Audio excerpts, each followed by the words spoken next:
So I'd like to call the meeting to order. And first item of business is approval of the minutes. You all should have received them.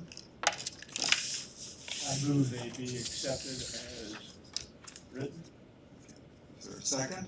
Second. Any further comments or questions? All in favor? Aye. Opposed? Okay, the minutes are approved. And it's been brought to my attention that we have a member of the public who would like to address us, and it's Jody Snyder. And so wherever you would like to stand. My name's Jody Snyder, and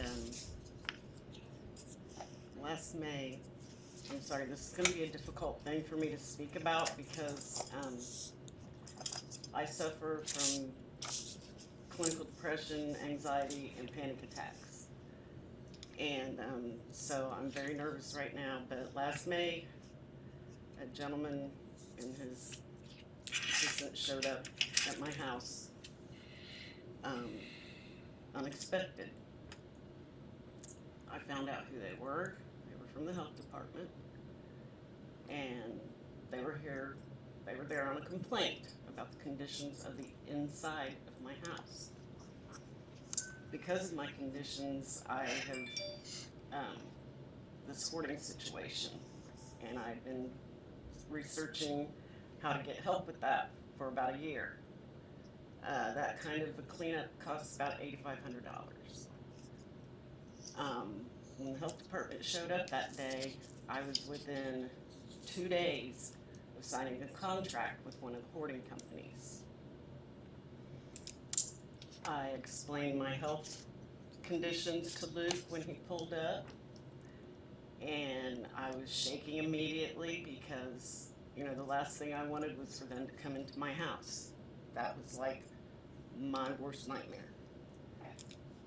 And I told him that, and he proceeded to threaten me and told me that if I did not let him in that day, that he was going to get a court order and come back with a lot more people. To me, in my mind, I saw a group of people coming to my house with a little white coat, and they were going to put me in it and haul me off somewhere. I'm 64 years old.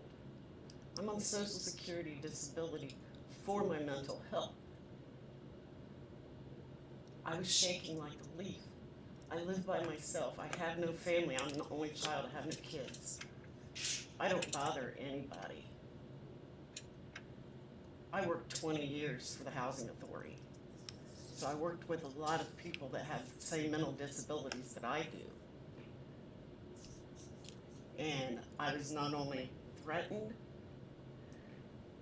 it ended up being, he led me to believe that the city dog warden had a program for feral cats, which I've been researching and trying to find help for almost 2 years. Called in the city dog warden. She proceeded to call me a crazy maniac and scream at me. So once that little drama was over with, a few weeks later, Luke comes over, and he's going to put the condemned sticker on my house. I said, fine. I said, let me call a friend of mine so he can come and witness it. Oh, no. He hightailed it out of there. He got out of there. He wasn't going to stick around for my friend to come as a witness. I don't know how long after that. I had been out in my backyard working. I came in the house, took a shower, and I was just getting out of my shower. And I heard this god-awful noise like somebody was going to ram my front door down. And I started shaking. I throw my bathrobe on. There's 2 Richmond policemen on my porch. There's Luke. There's Nate. There's Adult Protective Services and a Meridian healthcare worker. This was so Luke could put the sticker on my house. I cannot even tell you people how totally humiliated I felt because they surrounded me on my front porch. They held my front door shut so I couldn't get back in my house. And all I had on was a bathrobe. I'm 64 years old. This is the middle of the day. My neighbors are out. How do you think I felt? How do you think I felt? I don't care to live anymore. I'm so depressed. I'm in the extreme category. I see a psychologist. Her name is Dr. Lauren Mosing. Been seeing her for 2 years, and now I've got symptoms of PTSD because of what the health department decided to do to me. And I'd just like to know why. Why? I wasn't hurting anybody. I even showed Luke that first day he came. I pulled up on my phone a copy of one of the contracts from one of the hoarding companies that I was getting ready to sign. I was waiting for the finance company to choose between that particular company or another hoarding cleanup company. That's all I was waiting for, 2 days. And I told him that. No. That wasn't enough. He didn't ask for any further information. It was like, oh, she has mental disease, so that means she's stupid. Well, this stupid person with the mental disease managed to work over 40 years. I bought a house. I live on my own. The last 20 years, like I said, I worked for HUD. I worked for the federal government. I'm not stupid, and neither are any of the other mentally ill people in this town. And I know there's others out there who've been totally mistreated by a lot of the city entities. A lot of them. And if y'all don't watch the news, you see, the worst thing you can do is come at a mentally ill person with aggressiveness. I learned that after 20 years and me living with my depression most of my life. That's not how you approach a mentally ill person. Everybody involved in that should be so totally ashamed of themselves. Totally ashamed. I wouldn't be able to look my own mother in the face if I had been involved in that situation whatsoever. The only person that day that was involved in the situation that had any respect for me was the Wayne County dog warden. Because she stood there on this, she got out of her truck, smile on her face. Hi, I'm the Wayne County dog warden. How are you today? You know, I'm here to help you, and we're going to work out a plan to help you get rid of these cats, blah, blah, blah. Pleasant as all get out. Pleasant as all get out. City dog warden pulls up. She won't get out of the truck. She has to wait on police backup. She didn't even speak to me when she got out of the truck, even though I walked over and pleasantly said, hi, how are you today? Did Bobby Lips train you? You know, trying to be pleasant. Nothing. And that's when she proceeded, when I tried to stop her from just going into my house, I tried to stop her and tell her that the Wayne County dog warden and I had a plan. And that's when she turned and looked at me and she said, you crazy maniac, we're trying to help you. That's how I was treated.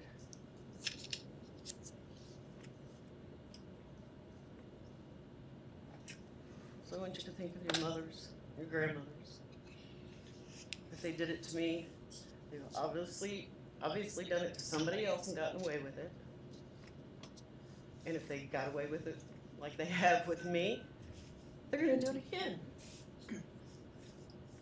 They're gonna do it again. It's gonna stop. Do you mind if I ask if the board has any questions for you? Sure. Any questions for Ms. Snyder?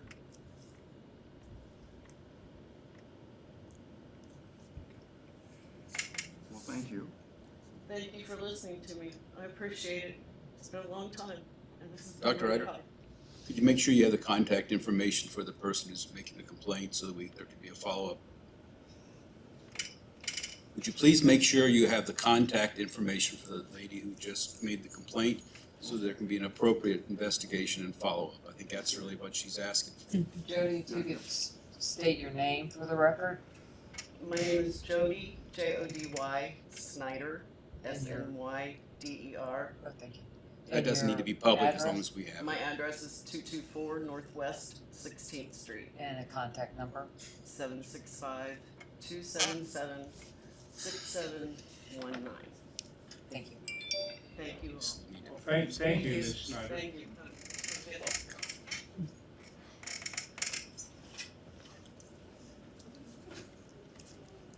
Okay. If the board would like, I can do a follow-up at our next meeting and have Luke Snyder, the lead investigator on this case, do a report of the totality of the case, the complaint. But by law, it's one of the most stringent laws that we have under the health department is to respond to housing complaints. And they responded appropriately under the IC codes for unfit or abatement orders. So had you heard about this before today? Yes. And so what was the other side? It was definitely a difficult situation, a hoarding situation. Lots of animals. Luke was incredibly concerned with her mental state, and was. If any of you've met Luke, he's a very gentle person, and but that is also, we don't like to lie or mislead people.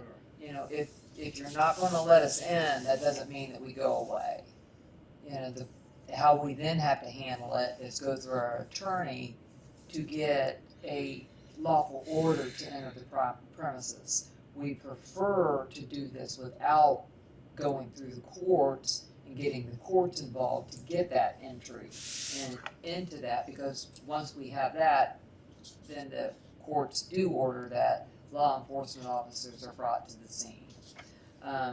But Luke, I believe, wrote an abatement order at first because she did have where she said she was trying to handle this on her own, but on subsequent inspections, there was not any progress made, so he eventually had to deem it unfit for human habitation.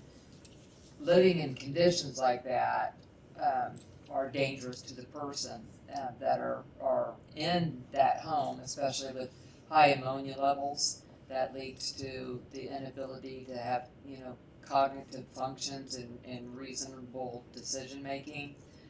It also is a problem to the general public because of the filth diseases that are associated with that. And we are not islands upon ourselves. We do participate in the community, whether through work or the grocery store or public libraries or other public events. So I know a lot of people have that feeling that my castle is my home, but it is until it can affect the well-being and the welfare of the general public. And hoarding situations in unfit houses lead and promote diseases. So, but I'd be more than happy to have Luke address you at the next meeting with a more comprehensive and full report with all his notes and photographs of that, if the board desires. So what do we say to Ms. Snyder. We say,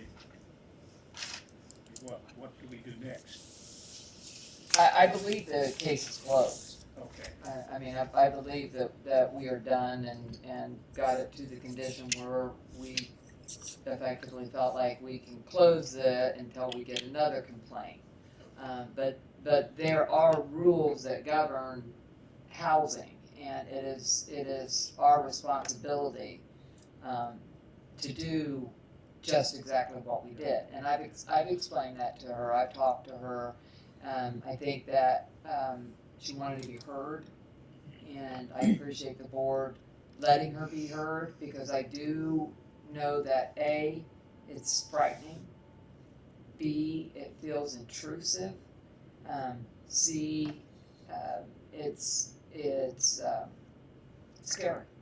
And we know anytime, whether we're doing a food inspection, a housing inspection, a septic inspection, regardless of how kind we are, we bring stress to a person, you know, because we have regulatory authority. So I truly believe that she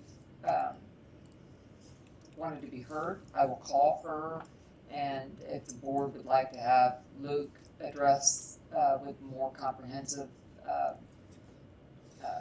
knowledge of the inspection, I'll invite her to come back to where she could be a part, and if she feels like he is being untruthful, she can talk to the board about that. Mr. Simpson, of the incident that you referenced, I think, and I think you hit it right on the head. I think the thing to keep in mind is that for her safety and the safety of everyone involved, some of those steps are necessary. Because as you said, it can go from good to bad in a matter of seconds. So, especially in such a situation. And I recognize that it was incredibly stressful for her, and that there was definitely wraparound services that need to happen. I have my own set of mental things that I deal with that cause stress and angst and everything else. I'm glad that she, you know, recognizes that and is seeking, you know, that. But I'll follow up with her and let her know if she chooses to come back when Luke addresses you, if you want him to address you. Any desire to have him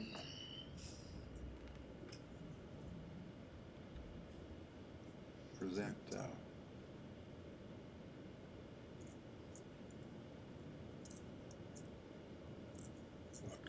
So we're waiting on a motion to have Luke I back. don't know, just, it's What's the motion?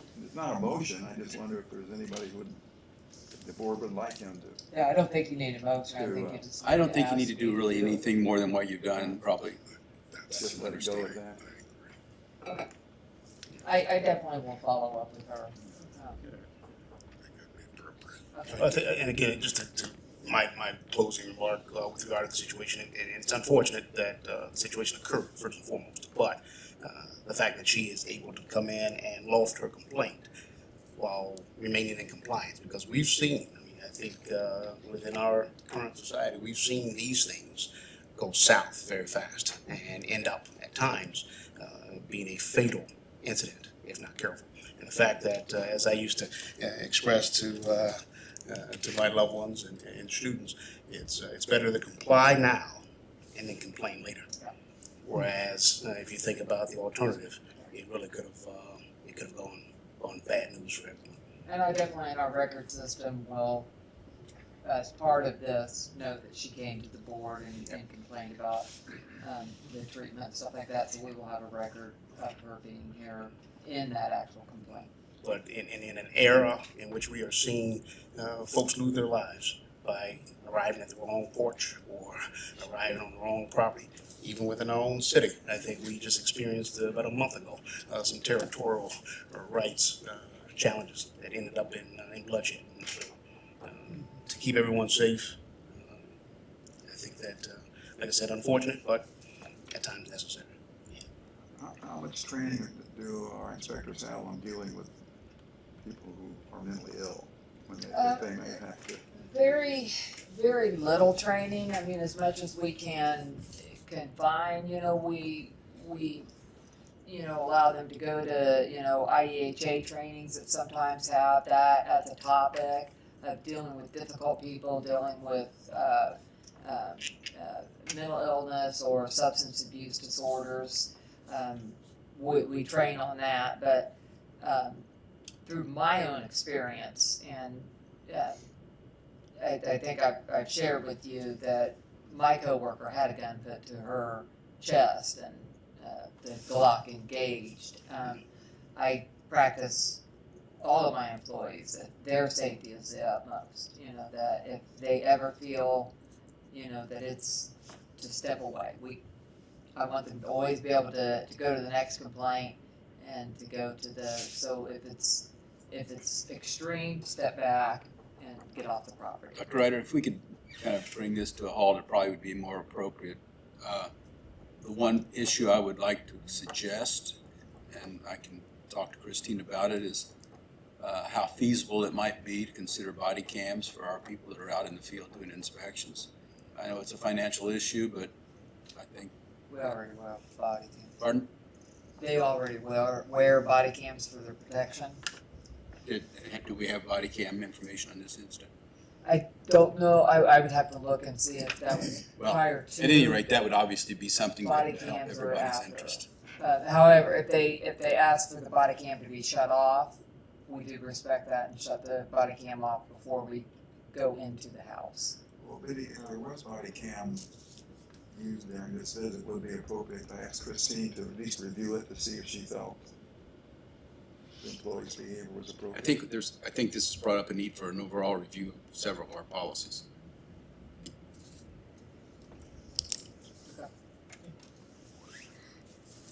Anything else before we move on? Health officer report? Well, so far in 2023, we've had 13 COVID-related deaths. The last one was earlier this month. Our last death before that was back in March, where we had 2 people lose their lives. All the things that the Indiana Department of Health track on their website, which include hospital admissions, ED visits, COVID deaths, and wastewater concentrations, are all trending downward. We had our most recent webinar. We were told that vaccines and related biological products, an advisory committee met on June 15th to discuss the selection for the fall strain. And at that time, they voted to recommend an update of the current composition to a monovalent for the XBB strain. The FDA will decide on the composition of that vaccine and recommend it to the manufacturers, who are apparently all prepared to manufacture this vaccine and have it available in the fall of this year. So, any questions? Will it be a targeted risk group that would have it available, or are those guidelines yet to be determined? Yes, it's kind of a breaking, like I said, it happened on June 15th. We've just been notified with very little information. Will they target 65 and older? Will it be 6 years and older? So it's all more information to follow.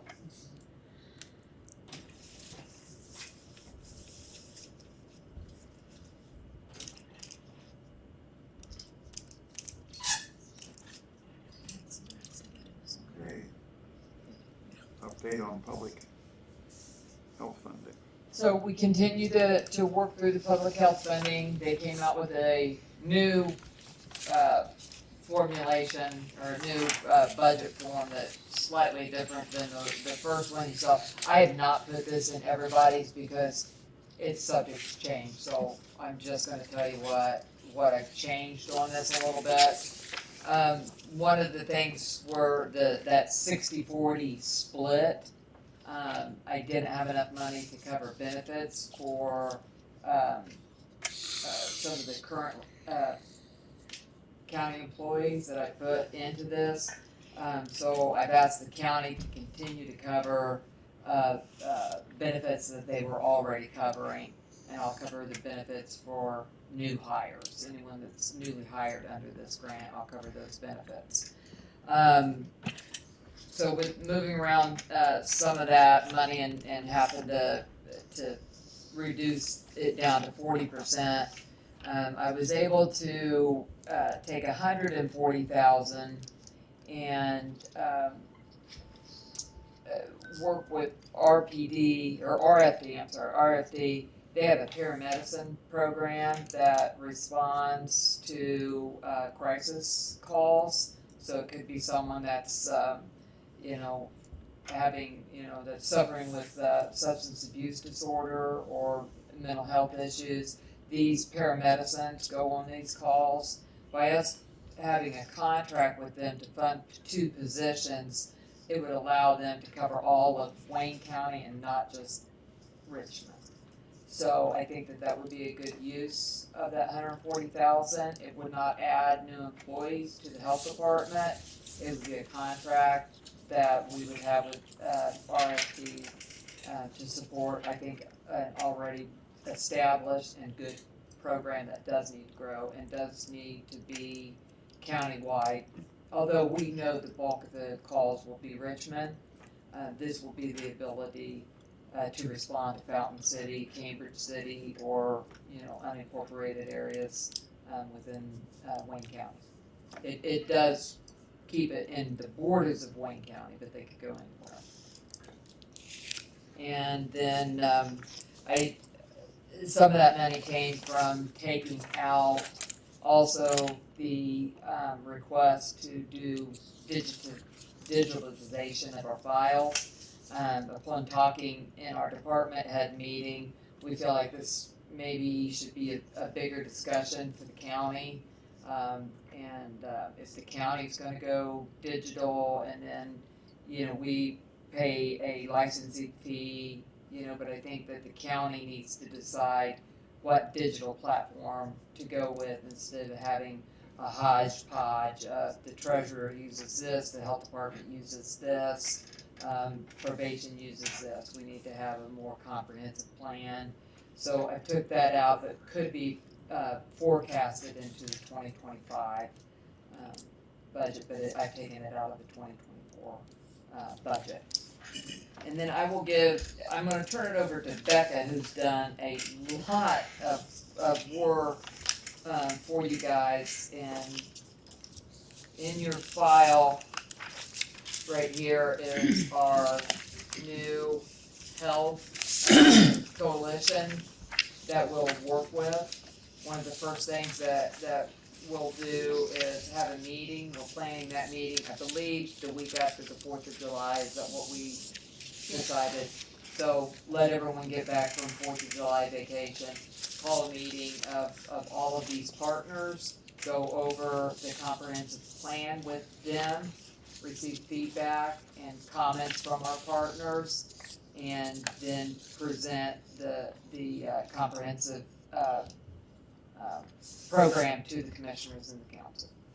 And ask them at that point to opt in once we've met with our partners. But I'll let you explain the strategic plan. Okay, so this big document that kind of has all the colors on the front of it is a combination of the local health department core services, so the things that we're supposed to just always be working on as a health department. And then it's the other combination that's kind of built into this now is what we're going to try to do with the government, the new government funding. So we kind of meshed those 2 things together, the requirements for both of them. And that the center of each one, as you kind of flip through, is what the state has come up with as a key performance indicator for each different subject area. And then when you look around the outside, those are our key performance indicators that we determine based off of the staffing that we've put into our budget. And some of the staffing that we already have too, kind of just how we're gonna allocate the funds, what's gonna work with our budget, so that we're making sure that we're not only meeting the core services, but also the KPIs, for the new government funding as well. On the last page, there's also kind of our plan for what we think will happen in 2025, but as we meet with this new community health coalition, that'll kind of, kind of change. We're fluid there a little bit, so.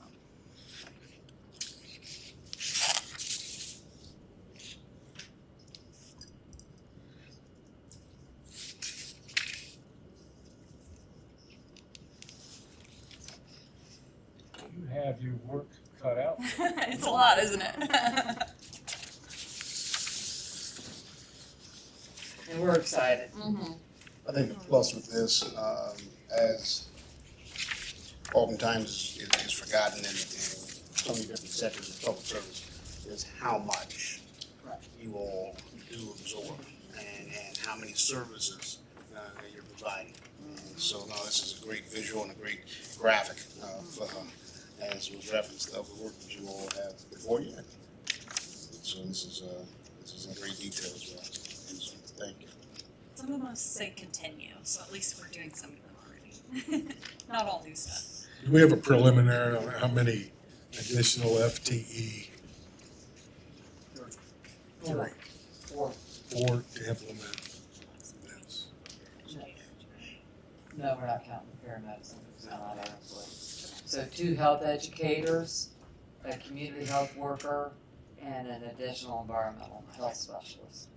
I think you've relayed Yeah, that previously. So it'd be a total of 4, although we were paying 2 county employees out of the local health trust, local health maintenance. That goes away, so they're in here too. But they're not new employees. I just have to find a place to pay them from it. And this is not, what, 1154, 1159. same thing, it's not it. Okay. This is a totally different funding source. If the commissioners opt in, then a fund will be created, and this money goes into that fund, with this budget, or the final budget. Again, all of these subject to still change as we meet with our partners, and as we continue to work with the council and the commissioners to ensure everyone is comfortable with opting in, and that what we're going to be doing is bettering the health of Wayne County as a whole. And when's our drop dead date on letting, having the county approval and going to the state? September 1. They have to opt in by September. And my budget has to be turned in by September 1. We would love for that to happen sooner.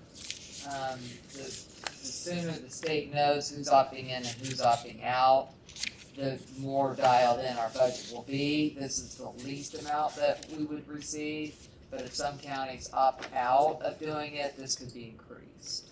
Any grassroots on how many are opting in and how many are opting out? Right now, I mean, they report weekly, how many have opted in, and about 23 have already opted in.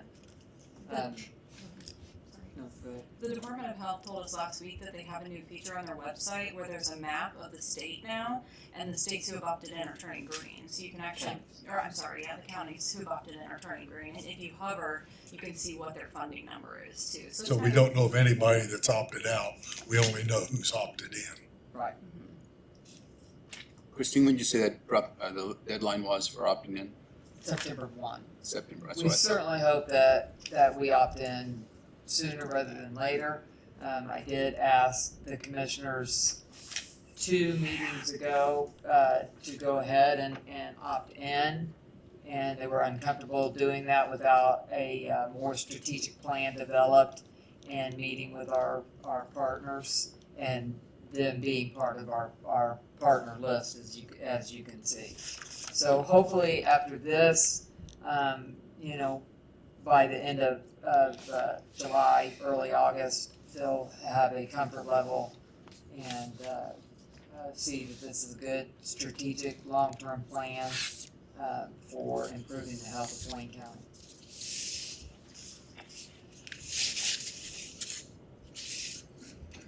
Good work.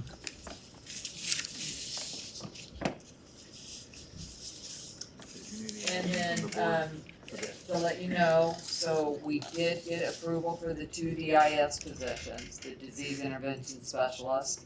That has been sent to, the hiring firm that sets salaries. And once I get that back, then I'll be able to, hire those positions. In the meantime, we're readying the office. Had a couple of different things to do. Do we just kind of smash together and hunker down together? Or the commissioners, graciously gave us some space down here.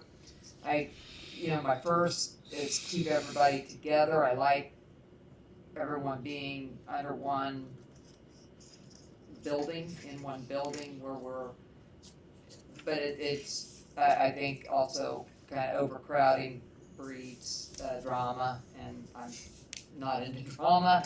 So we have opted to move our environmental inspection staff over here. So there'll be 6 employees that will be moved over here. The commissioners have already started working on making sure the phone lines, they'll be able to stay on our VoIP phones, so we won't have the health department on half one system, and getting the wiring and everything to move the 6 stations over here. So Dan Berg, Angela McDaniel, Luke, Nate, Craig, and Jason. So the food inspection staff, the housing, and septic program will move over here. Most of our files will still stay over there.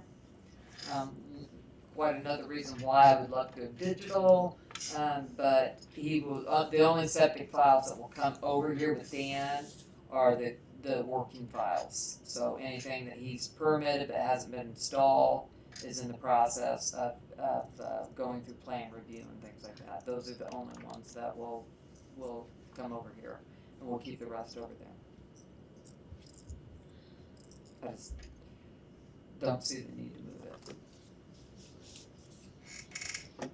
These are all reporting nature, so you don't need any action from the board at this point.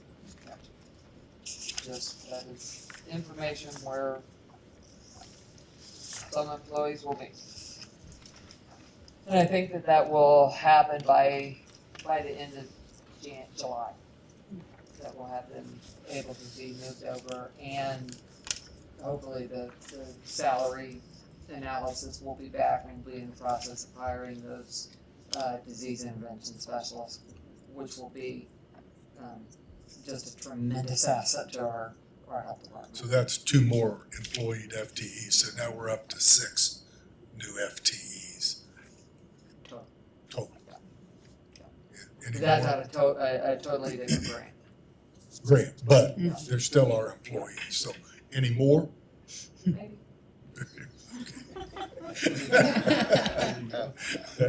Thank you for your Not for 2024, but as we build out 2025, 2024 is the building, the foundation of everything. This is what we believe is what is needed. We would like to, work with mental health withdrawal program, but that's nothing that I would hire, any counselors or peer recovery coaches. Those would be things that we would work with, Centerstone, Meridian, WellCare, whatever place has the ability to do that. We would it would be a grant kind of process where they would apply, and then we would, whatever one we think would be work best for the county, we would. Who's WellCare? Is that who we just split from? But they're a valued HC in our community, and I would never cut them out of opportunity to provide services to the citizens of Wayne County. Okay. Other questions? Any more? Anything else on executive director report? Old business? New business? Okay, we're going to adjourn for a few minutes. take a brief, and then we're going to re-meet in executive session. So we'll adjourn for a few minutes. It gives. We're adjourning, and then we'll. Okay, you don't have to do advisor, that's what she's going to now. Yeah, I don't have A motion, is there a motion to adjourn? Okay. Dr. Engelman normally likes that. I know. Okay, yeah, I will, I don't know that I was available I think it was canceled last month, but I wanted to kind of, I just wasn't sure about. Where you been? I had no one. Where you been? Were you on vacation? All in favor? No, we're getting ready to go Tuesday. We're adjourned. Going where?